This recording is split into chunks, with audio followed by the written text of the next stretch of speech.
గుజరాత్ విమాన ప్రమాదంలో మాజీ ముఖ్యమంత్రి విజయ్ రూపానీ ప్రాణాలు కోల్పోయినట్లు తెలుస్తోంది. అటు అహ్మదాబాద్ లో ఎయిర్ ఇండియా విమానం విజయ్ మెడికల్ కాలేజీపై కూలడంతో 20 మందికి పైగా మెడికల్ మృతి చెందారు. భోజన సమయం కావడంతో ఎక్కువ మంది పీజీ వైద్య విద్యార్థులున్నట్టు తెలుస్తోంది. ఈ ఘటనతో విమానాశ్రయం సమీపంలోని పలు భవనాలు ధ్వంసమయ్యాయి. ఈ విమానంలో 12 మంది సిబ్బంది సహా 242 మంది ప్రయాణికులున్నారు. 2 శిశువులు సహా 13 మంది చిన్నారులున్నట్టు తెలుస్తోంది. ప్రమాద స్థలంలో సహాయక చర్యలు ఇంకా కొనసాగుతున్నాయి. ఎన్డీఆర్ఎఫ్, ఎస్డీఆర్ఎఫ్ బృందాలు సహాయక చర్యల్లో పాలు పంచుకుంటున్నాయి. 90 మంది చొప్పున 3 బృందాలుగా సహాయక చర్యలు కొనసాగిస్తున్నారు. విమానం కూలిన చోట 2 భవనాలకు భారీగా మంటలంటుకున్నాయి.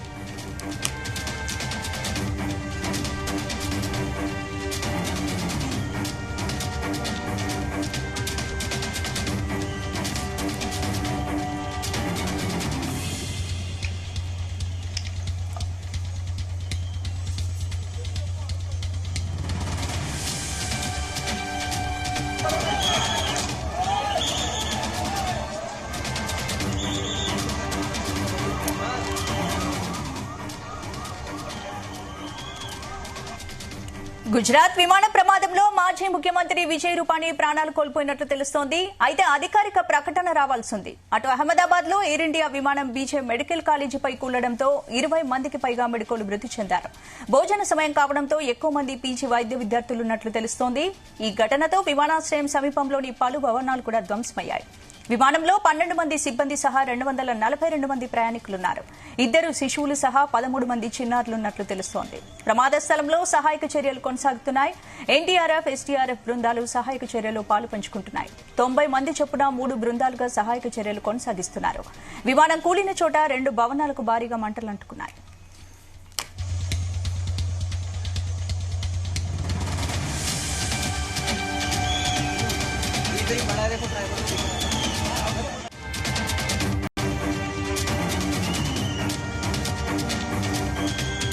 గుజరాత్ విమాన ప్రమాదంలో మాజీ ముఖ్యమంత్రి విజయ్ రూపానీ ప్రాణాలు కోల్పోయినట్లు తెలుస్తోంది. అయితే అధికారిక ప్రకటన రావాల్సింది. ఇక గుజరాత్ విమాన ప్రమాద ఘటనకు సంబంధించి పూర్తి అప్డేట్స్ మా చీఫ్ న్యూస్ కోఆర్డినేటర్ రాధాకృష్ణ అడిగి తెలుసుకుందాం. రాధాకృష్ణ,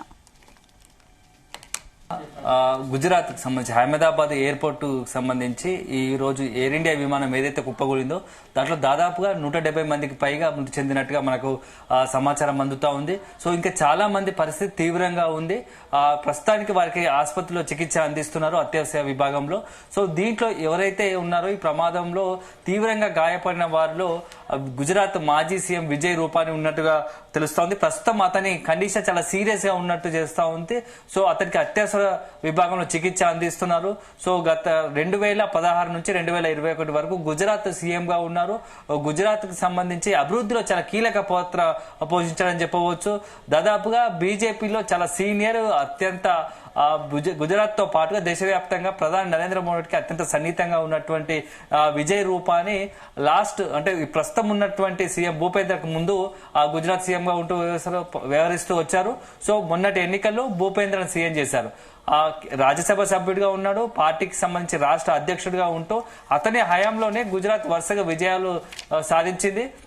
సుదీర్ఘ అనుభవం, రాజకీయ అనుభవం కలిగిన వ్యక్తి. అక్కడ ఉన్నటువంటి గుజరాత్ రాష్ట్రంలో టూరిజం అభివృద్ధిలో కీలక పాత్ర పోషించారని తెలుస్తోంది. అదే సందర్భంలో గుజరాత్ కి సంబంధించి అప్పుడు గుజరాత్ సీఎం గా ప్రస్తుత ప్రధాని నరేంద్ర మోడీ ఉన్నప్పుడు అక్కడ ఉన్నటువంటి మున్సిపల్ దానికి సంబంధించి ఆ వ్యవహారంలో చాలా కీలకంగా వ్యవహరించాడు. సో అతను చైర్మన్ గా పనిచేశాడు గుజరాత్ సీఎం గా నరేంద్ర మోడీ ఉన్నప్పుడు. సో మొత్తంగా ఆ విజయ్ రూపానీ బీజేపీలో చాలా కీలకమైన వ్యక్తి, అత్యంత ప్రముఖ పాత్ర పోషిస్తూ వచ్చాడు. గుజరాత్ విజయాల్లో తన పాత్ర ఉంది. అలాంటి విజయ్ రూపానీ ఈ రోజు ఎయిర్ ఇండియా విమానం కూలిన ఘటనలో మృతి చెంది ఉండవచ్చు అనే అనుమానాలు, సందేహాలు వ్యక్తం అవుతా ఉన్నాయి. సో ఇప్పటికే అధికారికంగా ప్రకటన రాకుండా అతడు తీవ్రంగా గాయపడ్డాడు. సో ఆసుపత్రి తరలిస్తున్న క్రమంలోనే అంబులెన్స్ లోనే ప్రాణాలు విడిచిపెట్టాడని చెప్పేసి అనధికారికంగా వస్తోంది. సో దీనికి సంబంధించి అతనికి బంధువులు కావచ్చు, అదేవిధంగా అతని ఇంటి దగ్గర కూడా పెద్ద ఎత్తున అతని అనుచరులు, అభిమానులు, బీజేపీ కార్యకర్తలు పెద్ద ఎత్తున చేరుకుంటున్నారు. సో విజయ్ రూపానికి సంబంధించినటువంటి తాజా ఆరోగ్య పరిస్థితి ఎలా ఉందని చెప్పేసి అతనికి సంబంధించి ప్రమాదంలో ఏం జరిగింది అనేది తెలుసుకునే ప్రయత్నం చేస్తూ ఉన్నారు. సో మొత్తంగా విజయ్ రూపాని పరిస్థితి ఏంది అనే దానిపైన ఎప్పటికప్పుడు ఆయన అభిమానులు కావచ్చు, ఆయనకు సంబంధించిన అనుచరులు వాకప్ చేసే ప్రయత్నం చేస్తున్నారు. మరోవైపు ప్రధాని నరేంద్ర మోడీ ప్రత్యేకంగా గుజరాత్ సీఎంతో భూపేందర్కి సంబంధించినటువంటి గుజరాత్ సీఎం భూపేందర్తో కూడా విజయ్ రూపానికి సంబంధించినటువంటి తాజా కండిషన్ పై ఆరా తీస్తున్నట్టుగా తెలుస్తా ఉంది. సో ఖచ్చితంగా మంచి చికిత్స అందించాలి. విజయ్ రూపానికి సంబంధించినటువంటి అత్యవసర చికిత్స అందించి అతనికి కాపాడుకునే ప్రయత్నం చేయాలని చెప్పేసి ప్రధాని నరేంద్ర మోడీ అక్కడ ఉన్న గుజరాత్ సీఎం కు ఆదేశాలు ఇచ్చినట్టుగా తెలుస్తోంది. సో సూచించినట్టుగా తెలుస్తోంది. సో మొత్తానికైతే ఈ యొక్క ప్రమాదంలో ఒక కీలక రాజకీయ నాయకుడు అని చెప్పొచ్చు, మాజీ సీఎంగా ఉన్నటువంటి విజయ్ రూపాన్ని తీవ్రంగా గాయపడ్డాడు. సో అతను ఆ గాయపడ్డ తర్వాత ఆ మంటల్లో అతని శరీరం కాలింది. ఈ నేపథ్యంలో చివరి ఆ ప్రాణాలతో ఉన్న నేపథ్యంలో అతని అంబులెన్స్ లో హుటాహుటిన ఆ గ్రీన్ కారిడార్ గ్రీన్ ఛానల్ ఏర్పాటు చేసి ఆసుపత్రి తరలిస్తున్న క్రమంలో మృతి చెందినట్టుగా తెలుస్తోంది. సో చాలా బాధాకరమైన విషాదకరమైన ఘటన ఇది. సో మొత్తం గుజరాత్ లో కూడా తీవ్ర విషాద ఛాయలు అలుముకున్నాయి బీజేపీలో. ఎందుకంటే ఒక సీనియర్ నాయకుడు, బీజేపీకి సంబంధించిన కీలక నేత, అందులోనూ గుజరాత్ కి సంబంధించి గుజరాత్ అభివృద్ధిలో కీలక పాత్ర పోషించినటువంటి విజయ్ రూపాని ఈ విమాన ప్రమాదంలో అతను మరణించినట్టుగా వార్తలు వస్తున్నాయి. సో అది చాలా బాధాకరం. సో ఒకవైపు మొత్తంగా కూడా ఈ రోజు జరిగిన దుర్ఘటనలో కేవలం విజయ్ రూపానే కాదు, చాలా మంది దాదాపుగా 170 మంది. రాధాకృష్ణ, ఇప్పుడు ఈ ఘటనకు సంబంధించి చాలా దురదృష్టకరమైన సంఘటన అని చెప్పొచ్చు. చాలా ఇంత పెద్ద మొత్తంలో ఘటన జరుగుతుందని ఎవరు ఊహించలేదు. ఇప్పుడు అహ్మదాబాద్ నుంచి లండన్ వెళ్తున్న విమానం టేక్ ఆఫ్ అయిన 5 నిమిషాలకే ఈ విమానం కూలినట్టు కూడా తెలుస్తోంది. ఇప్పటికే ఈ విమానంలో 12 మంది సిబ్బందితో సహా 242 మంది ప్రయాణికులు ఉన్నట్టు తెలుస్తోంది. అయితే ఇందులో అన్ని దేశస్తుల ప్రయాణికులు ఉండొచ్చు. ఎంతమంది ఉన్నారు? ఇండియన్స్ ఎంతమంది ఉన్నారు? భారతీయులు ఎంతమంది ఉన్నారు? స్పందన మొత్తంగా కూడా విమానంలో 230 మంది ప్రయాణికులు, 10 మంది సిబ్బంది, 2 పైలట్ కో పైలట్ ఉన్నారు. 242 మందితో ప్రయాణిస్తున్నటువంటి ఎయిర్ ఇండియా విమానం ఎయిర్ ఇండియా 171. సో మొత్తంగా 1:35 అహ్మదాబాద్ లోని సర్దార్ వల్లభాయ్ పటేల్ విమానాశ్రయం నుంచి 1:35 టేకాఫ్ అయింది. సో టేకాఫ్ అయిన కొద్ది క్షణాల్లోనే, అంటే 3 నిమిషాల వ్యవధిలోనే ఒక్కసారిగా 800 అడుగుల ఎత్తు నుంచి కిందకు పడిపోయింది. సో దీని కారణాలు ఇప్పటికే విశ్లేషిస్తున్నారు. అసలు దీనికి సంబంధించినటువంటి ఘటన పైన పూర్తిగా విచారణ ప్రారంభమైంది. అయితే ఈ విమానంలో 235 మందిలో దాదాపుగా 169 భారతీయులు ఉన్నారు. 53 మందికి సంబంధించినటువంటి వాళ్ళు బ్రిటన్ దేశస్తులు ఉన్నారు. సో 7 పోర్చుగల్, ఒక కెనడియన్ ఉన్నారు. అందులో పిల్లలు కూడా ఉన్నట్టు తెలుస్తోంది. దాదాపు నెలలు నిండినటువంటి ఆ పసికందులు కూడా 3 ఉన్నట్టుగా తెలుస్తోంది. 11 మంది పిల్లలు, 3 పసికందులు ఉన్నట్టుగా తెలుస్తోంది. చాలా హృదయ విదారకమైన ఘటన అని చెప్పవచ్చు. మొత్తంగా కూడా ఈ ప్రమాదంలో 200 మందికి పైగా మృతి చెంది ఉంటారని తెలుస్తా ఉంది. ఇప్పటికే అధికారికంగా 100 మంది అని చెప్తున్నా మృతుల సంఖ్య మరింత పెరిగే అవకాశం ఉంది. ఒకవైపు విమానంలో 240 మంది ప్రయాణిస్తే వాళ్ళ పరిస్థితి ఒక రకంగా ఉంటే, ఇక విమాన జనవాసాల పైన కూలింది. అందులోనూ మెడికల్ కాలేజీ మెగారి నగర్ ఉన్నటువంటి ప్రాంతంలో అక్కడ ఒక పెద్ద మెడికల్ కాలేజీ ఉంది, ప్రభుత్వ మెడికల్ కాలేజీ. నిత్యం వేలాది మంది అక్కడ రోగులు వస్తూ ఉంటారు. సో వైద్య విద్యార్థులతో ఎప్పుడు కూడా కిటకిటలాడుతూ ఉంటుంది ఆ మెడికల్ కాలేజీ. అలాంటి మెడికల్ కాలేజీ సంబంధించినటువంటి 2 పెద్ద భవనాల పైన ఈ యొక్క విమానం కూలింది. ఆ సందర్భంలో అక్కడ ఉన్నటువంటి కొంతమంది, దాదాపుగా 100 మందికి పైగా పీజీ విద్యార్థులు లంచ్ చేస్తున్నట్టుగా తెలుస్తోంది. వాళ్ళు భోజనం చేస్తున్న సమయంలోనే ఈ యొక్క 1:43 ఈ విమానం ఒక్కసారిగా కుప్పకూలింది. ఈ ప్రమాదంలో విమానంలో ఉన్నటువంటి ప్రయాణికులతో పాటుగా దాదాపుగా 23 మంది వైద్య విద్యార్థులు మృతి చెందారు.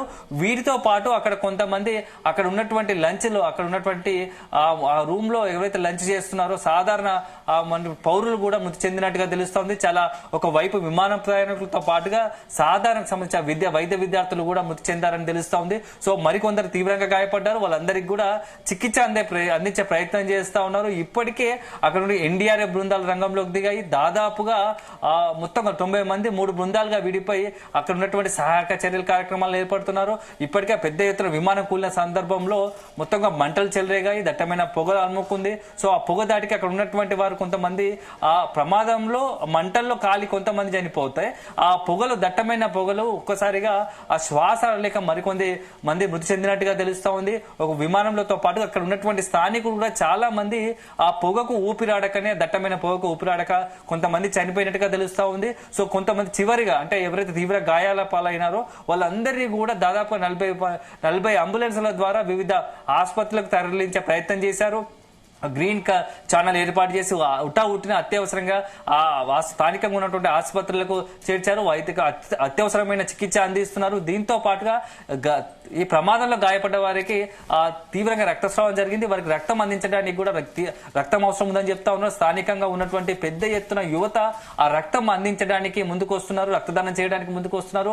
ఇప్పటికీ అక్కడ ఉన్నటువంటి గుజరాత్ సీఎం కూడా భూపేంద్ర కూడా రక్తదానం చేయండి యువత, ఇక్కడ చాలా రక్తం అవసరం ఉంది. ప్రస్తుతం ఈ ప్రమాదంలో చాలా మంది రక్తం కోల్పోయారు. వాళ్ళందరూ కూడా రక్తదానం చేయడానికి యువత కూడా ముందుకు రావాలని చెప్పేసి కూడా ఇప్పుడే కోరుకుంటున్నారు. సో ఈ నేపథ్యంలో ఒక మొత్తంగా కూడా దేశ చరిత్రలో విమానయాన చరిత్రలో కూడా ఇది ఒక అతిపెద్ద దుర్ఘటన అని చెప్పొచ్చు. దాదాపుగా 200 మందికి పైగా ప్రాణాలు కోల్పోయారు. అందులో మొత్తంగా విఐపి విజయ్ రూపానితో పాటుగా చాలా మంది ప్రముఖులు ఉన్నారు. సో మొత్తంగా కూడా ఈ రోజు గుజరాత్ అహ్మదాబాద్ లో జరిగినటువంటి ఈ యొక్క దుర్ఘటన యావత్ దేశాన్ని కూడా కాస్త మొత్తంగా విషాదం నింపిందని చెప్పవచ్చు.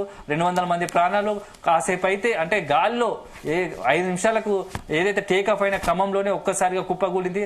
అసలు ఈ విమాన ప్రమాదానికి కారణమైన దానిపైన రాధాకృష్ణ, ఇప్పుడు విమాన ప్రమాదాలు చాలా అరుదుగా జరుగుతూ ఉంటాయి, రేర్ గా జరుగుతూ ఉంటాయి. విమాన ప్రమాదాలు అంటే చాలా పగడ్బందీగా ముందు నుంచి టెక్నికల్ ఇష్యూస్ ద్వారా అన్ని విధాలుగా కూడా మొత్తం చూసిన తర్వాతనే అది టేక్ ఆఫ్ అవుతుంది. ఇక్కడ కూడా ఇప్పుడు పైలట్స్ విషయానికి వస్తే చాలా విమానం కూలిపోయే ముందు కూడా ఏసీటీకి ఎమర్జెన్సీ సమాచారం కూడా పైలట్స్ ఇచ్చినట్టు కూడా మనం చూస్తున్నాం. ఇక్కడ పైలట్స్ కూడా చాలా అనుభవం ఉన్న వాళ్ళు, పైలట్స్ సుమిత్ సబర్వాల్ కానీ అలాగే క్లైవ్ కుందర్ కానీ దాదాపు 8,200 గంటలు 1,100 గంటలు అంటే దాదాపు చాలా ఎక్స్పీరియన్స్ ఉన్న పైలట్స్ కూడా ఉన్నట్టు కూడా తెలుస్తోంది. అంటే ఏంటి అసలు ఏ విధంగా జరుగుంటుంది? టెక్నికల్ ఇష్యూవా, ఇంకే కారణాలు అయి ఉంటాయి ఇన్సిడెంట్ జరగడానికి? స్పందన, అయితే విమానం దాదాపుగా ల్యాండ్ అయ్యే క్రమంలో ఎక్కువ ప్రమాదాలు జరుగుతూ ఉంటాయి రన్వే పైన అని చెప్పేసి మనకు నిపుణులతో మాట్లాడుతున్న సందర్భాల్లో వాళ్ళు చెప్తా ఉన్నారు. అయితే ఈ ప్రమాదం వెనుక మాత్రం ఇప్పటికి కూడా ఎందుకు ఇలా జరిగింది అనే పైన ఒక నిర్దిష్టమైన అసలు ఎందుకు జరిగిందనే దానిపైన ఒక ఆధారం సంబంధించి ఏది తెలియడం లేదు. సో మొత్తంగా టేక్ ఆఫ్ అవుతున్న క్రమంలో ఒక్కసారిగా 3 నిమిషాల వ్యవధిలోనే ఈ ప్రమాదం జరగడానికి కారణం ఏంది, విమానం కుప్పగూలడానికి ప్రమాదం ఏందనే దానిపైన మనం ఆరాధించే ప్రయత్నంలో భాగంగా గతంలో పనిచేసినటువంటి విమానయానంలో పనిచేసినటువంటి పైలట్లు, ఇతరత్ర పైలట్లు మనం ఆరాధిస్తున్నప్పుడు వాళ్ళు చెప్తున్నది కారణం అయి ఉండొచ్చు, ఇంజన్ ఫెయిల్యూర్ల కారణంగానే ఈ ప్రమాదం జరిగి ఉంటది, అందుకోసమే 3 నిమిషాలు 4 నిమిషాల వ్యవధిలోనే ఒక్కసారిగా విమానం కుప్పగూలింది. సో చివరి నిమిషంలో పైలట్ ఏదైతే ఉన్నారో సుమిత్ సబర్వాల్ ప్రయత్నం చేశాడు, ఏటీసీకి ఎమర్జెన్సీ ఇచ్చే సందేశం పాస్ చేశాడు, కానీ అప్పటికే జరగని నష్టం జరిగిపోయింది, ఒక్కసారిగా కుప్పకూలిందని తెలుస్తా ఉంది. సో పైలట్లు చాలా అనుభవజ్ఞులు ఉన్నారు. ఎందుకంటే సుమిత్ సబర్వాల్ దాదాపుగా 8,200 గంటలు ఈ విమానాన్ని నడిపిన అనుభవం ఉంది, చాలా సుదీర్ఘ అనుభవము. సో గతంలో చాలా విమానాలు రెగ్యులర్ గా నడుపుతూ అతని అనుభవం ఉంది, ఎక్స్పీరియన్స్ ఉంది. అదే సందర్భంలో కోపైలట్ కి సంబంధించి కూడా ఎవరైతే ఉన్నారో క్లైవ్ కుందర్ కూడా దాదాపు 1,100 గంటలు విమానాన్ని నడిపించిన అనుభవం ఉంది కాబట్టి సో ఇది పైలట్లకు సంబంధించిన ఇష్యూ కాదు. అదే సందర్భంలో ఇది ఖచ్చితంగా సాంకేతికంగా ఒక ఇన్సిడెంట్ తోనే సాంకేతిక కారణంగానే ఈ విమానం కుప్పకూలి ఉంటుందని చెప్పేసి ప్రాథమికంగా అంచనా వేస్తున్నారు. అందులో ఇంజన్ ఫెయిల్యూర్ అయి ఉంటది. అయితే ఇంకోటి మనకు స్థానికంగా వాళ్ళు చెప్పే అంశం ఏంటంటే అక్కడ ఎయిర్పోర్ట్ సిబ్బంది వాళ్ళు చెప్తున్న సమాచారం ఏంటంటే అక్కడ కొద్దిగా అహ్మదాబాద్ చుట్టుపక్కల ఉన్నటువంటి పక్షులు ఎక్కువగా ఉంటాయి. సో ఈ విమానము టేక్ ఆఫ్ అవుతున్న క్రమంలో పక్షులు అడ్డు రావచ్చు, పక్షులు తగిలి ఉంటాయి. సో పక్షులు ఎప్పుడైతే విమానాన్ని ఢీకొట్టాయో అప్పుడే 2 ఇంజన్లు కూడా ఒక్కసారిగా పేలడంతోనే కుప్పకూలి ఉండొచ్చు అని చెప్పేసి ప్రాథమికంగా అక్కడ ఉన్నటువంటి ఆ ఎయిర్పోర్ట్ సిబ్బంది వాళ్ళు చెప్తా ఉన్నారు. ఎయిర్ ఇండియా కూడా అంచనా వేస్తా ఉంది.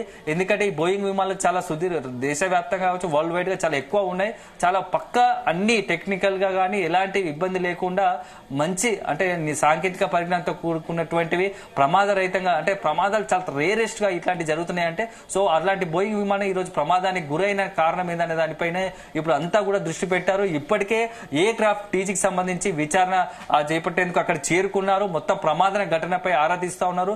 వీరికి తోరు ఎయిర్ ఇండియా సిబ్బంది కూడా ఎయిర్ ఇండియాకి సంబంధించినటువంటి వాళ్ళు కూడా అక్కడ చేరుకున్నారు. ఈ ప్రమాదం ఎందుకు జరిగింది, టేకాఫ్ అయ్యే క్రమంలో ఎందుకు ఇంత పెద్ద ఇన్సిడెంట్ జరిగింది, ఎందుకంటే అహ్మదాబాద్ నుంచి బయలుదేరే ముందుగా ఢిల్లీ నుంచి ఇదే విమానం అహ్మదాబాద్ చేరుకుంది. సో అహ్మదాబాద్ కు వచ్చేంత వరకు బాగానే ఉన్నటువంటి విమానము ఒక్కసారిగా అహ్మదాబాద్ నుంచి లండన్ కు వెళ్లే క్రమంలో టేకాఫ్ అవుతున్న క్రమంలో 3 నిమిషాల వ్యవధిలోనే ఎందుకు కుప్పగూలింది, ఇదేమన్నా సాంకేతిక సమస్య లేకుంటే ఇంజన్ లో సమస్య తలెత్తిందా లేకుంటే ఏదైనా కుట్ర కోణం ఉందా అనే యాంగిల్లో ఇప్పటికే విచారణ తెలుస్తా ఉంది. ఏదేమైనా ఈ దుర్ఘటనలో దాదాపుగా 200 మందికి పైగా మృతి చెందారు. అది చాలా బాధాకరము. ఇప్పటికే దీనికి సంబంధించి ప్రధాని నరేంద్ర మోడీ కూడా తీవ్ర దిగ్భ్రాంతి వ్యక్తం చేశాడు. ఏదైతే ప్రమాద ఘటనలో గాయపడ్డారో వాళ్ళందరికీ కూడా చికిత్స అందించాల్సిందిగా ఆదేశించాడు. కేంద్ర హోంశాఖ మంత్రి అమిత్ షా మరి కాసేపట్లో అక్కడ చేరుకోబోతున్నారు. అదే సందర్భంలో కేంద్ర పౌర విమానయాన శాఖ మంత్రి కూడా విజయవాడ నుంచి రామ్మోహన్ నాయుడు కూడా అర్ధాంతరంగా తన పర్యటనలన్నీ కూడా ముగించుకొని అక్కడికి అహ్మదాబాద్ కు బయలుదేరారు. సో అక్కడ ఎప్పటికప్పుడు ఆ పరిస్థితుల మానిటరింగ్ చేస్తూ ఉన్నారు. మొత్తంగా ఒక వైపు అనేక సహాయక బృందాల రంగంలో దిగాయి. దాదాపు 40కి పైగా అంబులెన్స్ ఒక వైపు, 15కి సంబంధించి ఫైర్ ఇంజన్ ఒక వైపు మంటలను ఆర్పేసే పూర్తి స్థాయిలో ఇప్పుడు అక్కడ సహాయక చర్యలు కొనసాగుతూ ఉన్నాయి. ఇంకా ఎవరైనా ఆ ప్రమాదంలో కొన ఊపిరితో బతుకున్నారా లేకుంటే మొత్తంగా ప్రమాద దాటికి ఏదైతే పేలింది మొత్తంగా కూడా విమానంలో మంటలు చెల్లాయి కాబట్టి కుప్పకూలగానే అందులో ఎవరైనా డెడ్ బాడీలు పూర్తిగా కాలిపోయాయా, ఇంకా ఎవరైనా అవశేషాలు దొరుకుతాయని చెప్పేసి అక్కడ మొత్తం కూడా సహాయక చర్యలు కొనసాగుతున్నాయి. ఇప్పటికే దాదాపు అక్కడ ఉన్నటువంటి స్థానికంగా ఉన్నటువంటి ఆసుపత్రులకి 70కి పైగా మృతదేహాలు మొత్తంగా తీసుకున్నట్టుగా చేరినట్టుగా తెలుస్తా ఉంది. మరికొంతమందికి సీరియస్ గా ఉంది. వాళ్ళందరికీ కూడా అత్యవసర విభాగంలో చికిత్స అందిస్తున్నారు. దీంతో పాటుగా ఇంకా ఏదైనా సహాయక చర్యలు కొనసాగించే ప్రయత్నంలో ఉన్నది. ఎందుకంటే ఆ మెడికల్ కాలేజ్ ఎక్కడ ఉందో ఆ మెడికల్ కాలేజీలో కూడా ఈ విమానం కూలడంతో భారీగా నష్టం జరిగినట్టుగా తెలుస్తా ఉంది. దాదాపుగా 23 మంది యువ మెడికల్ సంబంధించినటువంటి యువ డాక్టర్లు చనిపోయినట్టుగా తెలుస్తా ఉంది. అత్యంత విషాదకరం, బాధాకరం. విమాన ప్రయాణంతో పాటుగా ఇది కూడా అక్కడ ఉన్నటువంటి ఆ యొక్క కొత్త యువ డాక్టర్లు చనిపోవడం కూడా చాలా విషాదాన్ని నింపింది. సో మొత్తంగా కూడా దేశ చరిత్రలో ఇది ఒక అత్యంత విషాదకరమైన ఘటన. సో మొత్తంగా కూడా దీనికి సంబంధించి దేశవ్యాప్తంగా ఒక విషాద ఛాయలు అలుముకున్నాయి. దీనికి సంబంధించి ఇంకా ఎవరైనా అక్కడ ప్రమాద ఘటనలో ఉన్నవారు వాళ్ళందరికీ కూడా సేఫ్ గా ఆసుపత్రికి తరలించే ప్రయత్నాలు కొనసాగుతున్నాయని చెప్పవచ్చు. స్పందన.